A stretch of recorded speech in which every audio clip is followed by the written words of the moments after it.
Today we'll be learning about arch bars.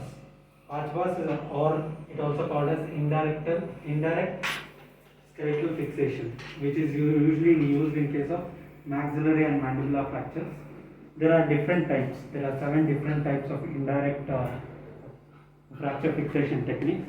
In that, one of the most prominent one is your arch bars.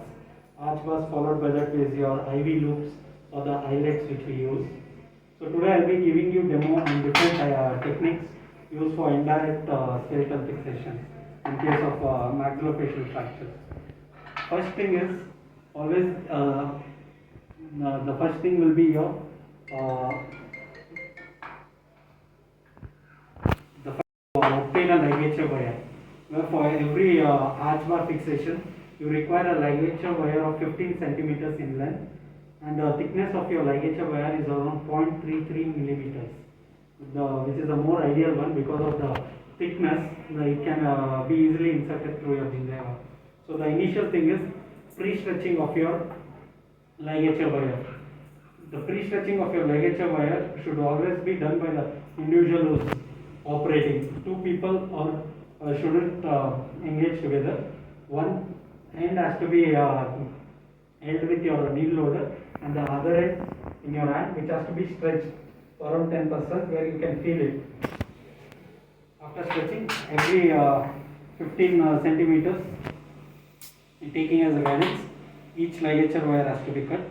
So initially, as we are going through a demo, I will be taking one single ligature wire to show you IV loop, which is a eyelet, most commonly used technique on table. For IV loop, we require edentulous. IV loop cannot be placed in edentulous arches. Usually, it has to be placed in dentate arches where teeth are present on both sides of the fracture line. So, IV loop technique was given by Robert Ivy. It is one of the most simple technique where we take a 15 centimeters wire and we using a probe or usually a rod of 3 millimeter in diameter, we are going to encircle the wire around the probe where we get a small circle of 3 millimeters in diameter. Following that, the wire has to be twisted. Following the eyelet, formation of eyelet, your wire has to be twisted at the tip so that a proper eyelet is formed. As you can see, I have taken a probe as a guide, as a 3 millimeter rod. Followed by that, we have prepared the eyelet. Once eyelet is formed, you see the small throws which we gave as a created an eyelet. Followed by that, the eyelet